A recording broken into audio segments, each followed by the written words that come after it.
ने कहा कि रीवा का व्यक्ति जब उन्होंने कंप्यूटर से देखा वहां वीडियो कॉन्फ्रेंसिंग में, तो उन्होंने कहा रीवा का आदमी जब दिल्ली जाएगा तो गर्व करेगा कि दिल्ली की मेट्रो जो चल रही है वो रीवा के सोलर काम से है। तो पहचान हमारी अब 2003 के पहले वाली पहचान नहीं है, तस्वीर बदली है, तकदीर बदली है। मैं जब पहली बार विधायक बन के गया 56,000 वोटों से, जैसा आजादी राम सिंह जी कह रहे थे, तो मैंने दिमाग लगाया कि क्या करें, कैसे करें, ये बाल सागर कैसे बने। तो शिवराज सिंह जी मुख्यमंत्री थे, संभागवार विधायकों को बुलाकर चर्चा कर रहे थे। एक तरफ मुख्यमंत्री बैठे थे, एक तरफ मुख्य सचिव बैठे थे, और विधायक बारी बारी से आ रहे थे आपके क्षेत्र में क्या काम जरूरी है। और मुख्यमंत्री और मुख्य सचिव बैठे रहे तो विधायक को लगता है कि कितना ज्यादा से ज्यादा काम बता रहे हैं। तो सब 20-20, 25-25 काम लोग करा के निकल रहे थे, हमारा नंबर भी आया। क्योंकि जब शिवराज सिंह मुख्यमंत्री बने थे तो मैं मंत्री पद से हट गया था। वास्तव में राजनीतिक जीवन में मुझे टिकट कटने का भी अनुभव है, टिकट मिलने का भी अनुभव है,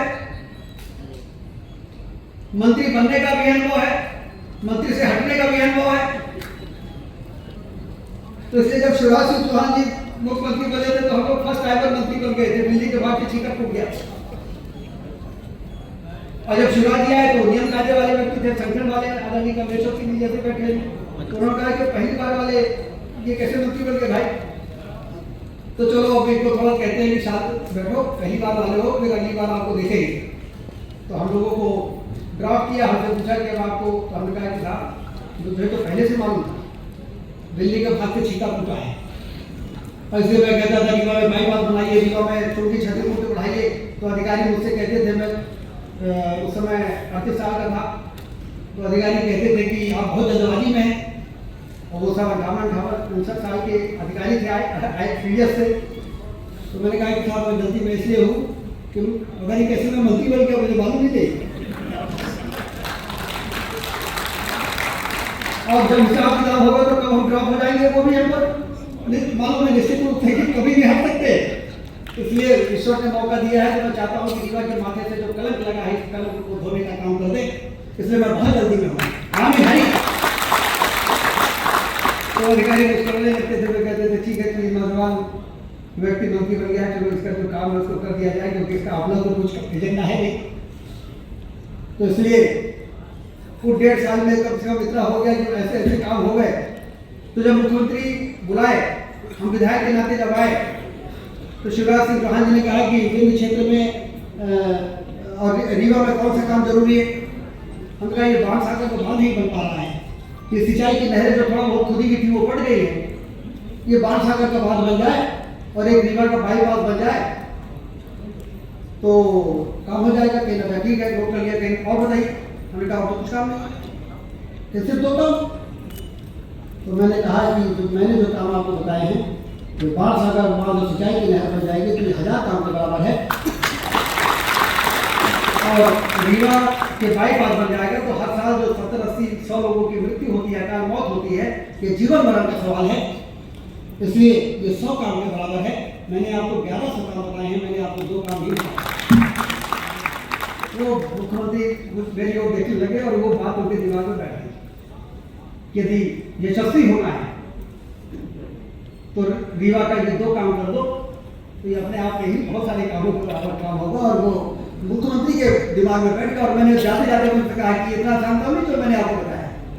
बहुत सी सरकारें आई और चली गई, ये काम नहीं कर पाए। इसके हर 15 दिन में मुख्यमंत्री आपको अपने स्तर पर बैठक करनी पड़ेगी।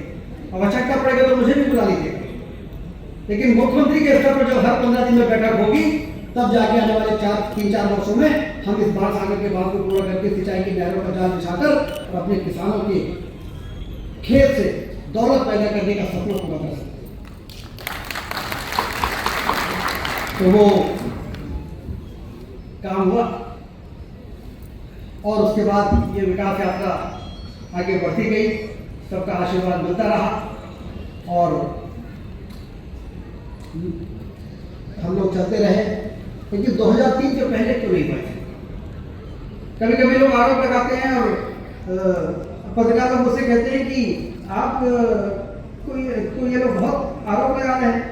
हमने कहा ये आरोप से इसलिए लगाते हैं कि उनको ये मालूम है कि जो काम हो रहे हैं, तो एक तरफ काम हो रहे हैं और दूसरी तरफ वो सारे लोग कटघरे में घिरते चले जा रहे हैं।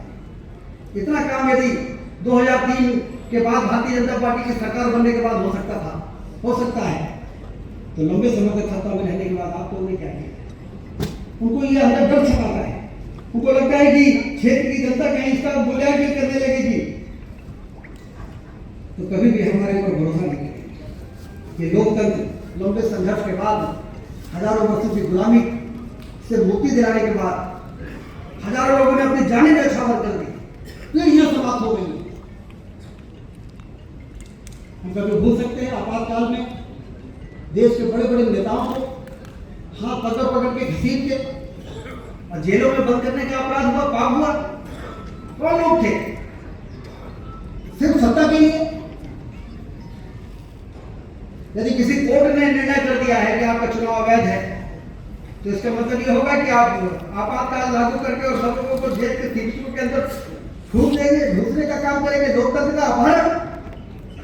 जिस लोकतंत्र की स्थापना इतने जद्दोजहद के बाद हुई, उस लोकतंत्र को हाईजैक करने का हम लोगों ने इतिहास, राजनीतिक इतिहास में देखा।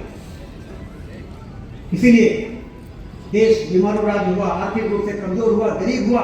सपना तो था कि फिर से सोने की चिड़िया बनाया जाएगा आजादी के बाद। और अब तो ये भी कहा जा रहा है सोने की चिड़िया बनाने से काम नहीं चलेगा, सोने का शेर बनाना पड़ेगा भारत। इसके लिए लोकतंत्र को वरदान बनाना पड़ेगा। और इसलिए मुझे हमेशा लगता था, जब आप लोग मुझे चुनाव जिताते हैं, मैं जब चुनाव के दौरान अपने विधानसभा क्षेत्र में दौरा करता हूं, वोटिंग के समय, मैं आपको ईमानदारी से बताऊं, मतदान केंद्रों में खड़े हुए लोग एक घंटे खड़े होकर अपना नंबर का इंतजार करते हैं वोट डालने के लिए। तो मुझे लगता है गाड़ी में बैठ के जब मैं निकलता हूं कि विधायक तो मैं बनूंगा, या तो बनूंगा या नहीं बनूंगा, इनको क्या मिलने वाला। लेकिन उसके बाद एक घंटे, डेढ़ घंटे खड़े होकर वोट डालना, और कार्यकर्ता है पकड़ के लोग, यदि कोई बुजुर्ग है तो 2 कार्यकर्ता उसको पकड़ के दौड़ रहे हैं मतदान केंद्र में कि 5 बज जाएगा, उसके पहले वोट डलवा दो। ये दृश्य मुझे 5 वर्ष जब मैं विधायक रहता हूं तो मेरी नजरों से कभी ओझल नहीं हुआ। मुझे हमेशा वो दृश्य फिल्म की तरह मेरी नजरों के सामने से गुजरता है। मुझे मालूम है कि लोगों की अपेक्षाएं बहुत है, आवश्यकताएं बहुत है, समस्याएं बहुत है। इन समस्याओं का समाधान करने के लिए चैन से सोने का अधिकार मुझे भी। लेकिन पहले तो लोग कुंभकर्ण की नींद में सो जाते थे। जनता का वोट प्राप्त करने के बाद जिनको चैन से सोने का अधिकार नहीं होना चाहिए, वो यदि कुंभकर्ण की नींद में सो जाएंगे तो फिर लोकतंत्र बरदान नहीं बनेगा, लोकतंत्र अभिशाप बन जाएगा। इसीलिए बाणसागर का बांध और सिंचाई की नहरों को बनाने में 30 साल लगे। आदरणीय गोविंद नारायण सिंह जी ने उसका सपना देखा था, आदरणीय वल्लभ प्रसाद शास्त्री जी ने उसका भूमि पूजन कराया था, और ये कल्पना थी कि 7-8 वर्षों में काम पूरा हो जाएगा। 7-8 वर्षों में काम पूरा हो जाएगा तो आज बिंद क्षेत्र का मुकाबला क्या, मध्य प्रदेश तो छोड़िए, हिंदुस्तान में कोई इलाका हमारा मुकाबला कर सकता है। लेकिन हम दूध के जले हैं, और दूध का जला आदमी क्या करता है? छाछ में फूक कर पीता है। तो इसलिए एक दिन का सदुपयोग कैसे हो जाए, जनता के द्वारा दी गई ताकत का सदुपयोग कैसे हो जाए, ये हमारी ताकत थोड़ी है। ये ताकत तो जनता के द्वारा दी गई ताकत है, और इसलिए इसका सदुपयोग कैसे हो जाए, जिससे कि कम समय में ज्यादा काम हो जाए। क्योंकि सिस्टम हमारा ऐसा है कि हमारे यहाँ समय में काम करने की आदत लोगों की छूट गई है। हम एक दिन का काम 1 हफ्ते में करते हैं, 1 हफ्ते का काम 1 महीने में करते हैं, 1 महीने का काम 6 महीने में, 6 महीने का काम 5 साल में, और बाणसागर जैसी योजना का काम 7 वर्षों का काम 30 साल में। और इसलिए मुझे आज बड़ी इस बात का मुझे संतोष है कि हमारे सारे वरिष्ठ लोगों ने इसको रिकग्नाइज करके मुझे बहुत मुझे आशीर्वाद दिया, मुझे बहुत हौसला बढ़ाया। और आप सबकी उपस्थिति ये कहने के बाद भी कि हाथ उठाया हमने आपसे, तो वहीं से भारत माता की जय बोल के और आप मेरा स्वागत कर लेंगे और मैं उसको स्वीकार कर लूँगा। लेकिन उसके बाद में जैसे बांध का पानी फूट जाता है, उसको वैसे ही वेंकटेश जी ने कहा कि जो आना चाहे आ जाए। तो फिर उसके बाद लेकिन लोकतंत्र में जनता के द्वारा दी गई ताकत का सदुपयोग करने के अलावा हमारे पास और कोई विकल्प नहीं है। और इसी विकल्प पर चलते हुए हम तेजी के साथ आगे बढ़ रहे हैं। जो लोग हमें कहते थे कि तहसील से बड़ा दिखता है ये रीवा का संभागीय मुख्यालय, अब वही ये लोग कहने लगे हैं कि यदि रीवा का विकास ऐसे ही होता रहेगा तो इंदौर और भोपाल के बराबरी में जाकर रीवा पहुंच जाएगा। अब तो रीवा एक नई उड़ान भरने जा रहा है। अक्टूबर नवंबर के महीने में जो रीवा में एयरपोर्ट बना है, जब मैं एयरपोर्ट बनाने के लिए गया तो लोग कहते थे आप कैसी बात कर रहे हो, रीवा में हवाई अड्डे की बात कर रहे हो, मेरा मजाक उड़ाते थे। फिर मैं दिल्ली जाता था तो दिल्ली भी कहते थे कि आप है कहाँ रीवा, कैसे हवाई अड्डे की बात कर रहे हो। तो वो भले रीवा का मजाक उड़ाते थे, लेकिन मैं समझ जाता था कि सीधी उंगली से घी नहीं निकलेगा, उंगली को टेढ़ा करना पड़ेगा, उनको सब आता है। तो हमने कहा कि फिजिबिलिटी स्टडी करा लीजिए, रीवा में पोटेंशियल है कि नहीं। कहीं 15 लाख रुपए लगेगा, हमें 15 लाख रुपए हम दिलवाते हैं मध्य प्रदेश की सरकार से। फिजिबिलिटी स्टडी हुई तो फिर उसके बाद कहने लगे कि अरे साहब रीवा में तो बड़ा पोटेंशियल है, 10 साल बाद इंदौर के बाद सबसे बिजी एयरपोर्ट यदि कोई होगा तो रीवा हो सकता है। अब उड़ान शुरू होने वाली है अक्टूबर से। रीवा से 72 सीटर इंदौर और रीवा से 72 सीटर दिल्ली की उड़ान शुरू होगी। आम आदमी के लिए हवाई जहाज होगा, हवाई चप्पल पहनने वाला भी हवाई जहाज से यात्रा कर सके, ये नरेंद्र मोदी जी का सपना। ये उड़ान स्कीम है UDAN, U फॉर उड़ेगा, D फॉर देश का, A फॉर आम, N फॉर नागरिक। उड़ेगा देश का आम नागरिक, हवाई चप्पल पहनने वाला भी हवाई जहाज में उड़ेगा। ये कोई लग्जरी नहीं है, देश की स्पीड को बढ़ाना है। आज हम मेडिकल हब बनाने की बात कर रहे हैं।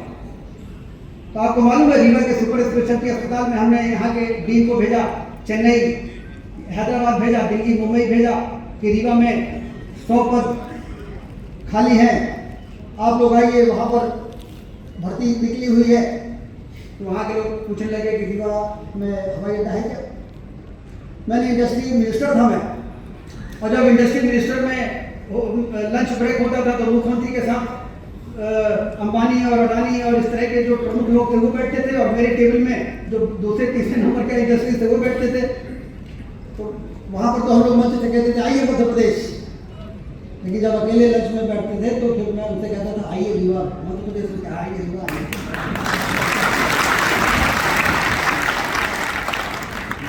तो फिर वो मेरी लंबी चौड़ी बातें सुनते थे, सीमेंट हब है, पावर हब है, टूरिज्म का पोटेंशियल है, फलाना है, ठिकाना है, ये है वो है।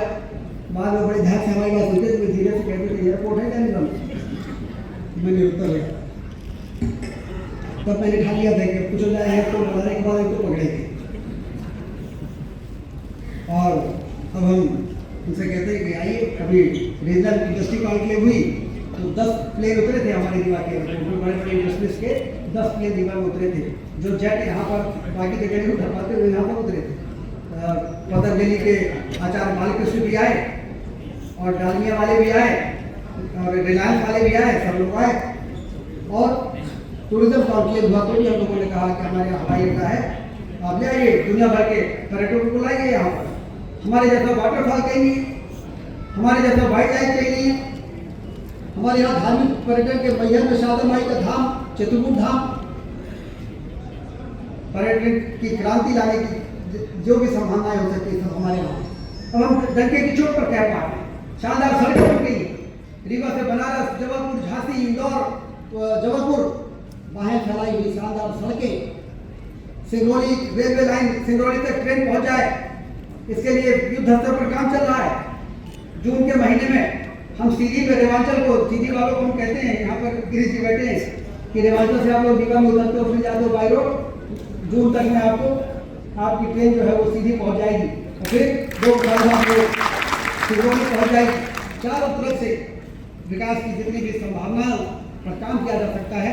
भारतीय जनता पार्टी की सरकार मोदी जी के नेतृत्व में, डॉक्टर मोहन यादव जी के नेतृत्व में उन सारे सपनों को साकार करने के लिए हम सब पूरी ताकत के साथ काम कर रहे हैं। क्योंकि हमें मालूम है हम लोग मोटी चमड़ी के लोग नहीं हैं। अभी हम देखते हैं कभी कभी कांग्रेस के लोगों की बातें सुनते हैं, कितनी मोटी चमड़ी के हैं। मध्य प्रदेश को बीमारू राज्य बना दिया, विंध्य क्षेत्र को पिछड़ा इलाका बना दिया, और आज भी डंकी की चोट पर काम कर रहे हैं, जनता के बीच में जा रहे हैं। हम लोग तो ऐसे नहीं है, हमारा चमड़ी बड़ी पड़ती है। जब काम नहीं करेंगे तो सबसे पहले हमारा कार्यकर्ता हमसे नाराज होगा, और जनता के बीच में जाने के लिए तो हम लोग कभी किसी जरूरत पर जनता के बीच में हम जा ही नहीं सकते। आज हम लोग इससे जा रहे हैं कि हमने काम किया, हमारी सरकार ने काम किया है, जनता की अपेक्षाओं को पूरा किया है। और इसलिए मैं आज के इस अवसर पर, जब मेरा जन्मदिन मनाया जा रहा है, इतनी बड़ी संख्या में मंच में भी और सामने भी आप सब लोग आशीर्वाद देने के लिए, आपके चेहरे, हम लोग नेता लोग हैं, हम लोग को चेहरा समझ में आ जाता है, आंखें पढ़ के समझ जाते हैं कि लोग नाराज है, खुश है।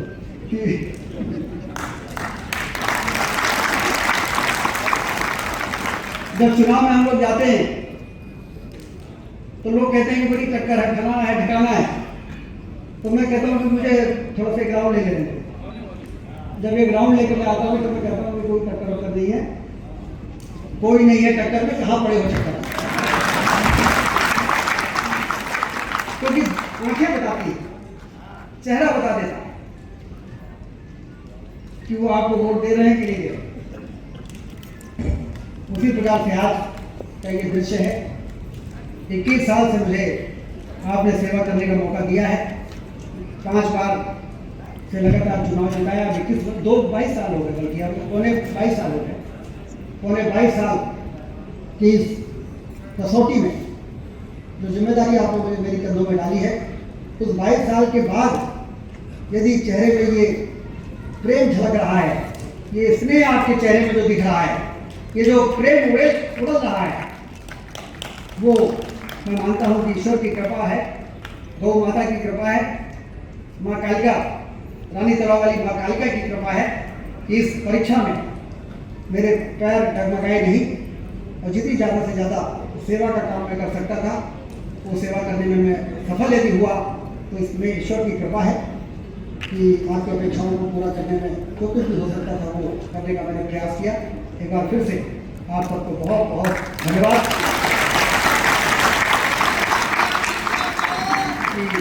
मंच में बैठे हुए सभी हमारे प्रमुख नेताओं को, पहली पंक्ति और दूसरी पंक्ति, अब क्या है कि ऑडिटोरियम ज़्यादा चौड़ा होगा तो सारे लोग पहली पंक्ति में आ जाते हैं। और कई लोगों ने, कुछ लोगों ने बोलने का भी समय को देखते हुए बोलने का भी मौका उन्होंने खुद ही कहा कि अब आप आगे बढ़िए। तो सभी को मैं बहुत बहुत प्रणाम करता हूँ और सभी को बहुत बहुत धन्यवाद देता हूँ। धन्यवाद।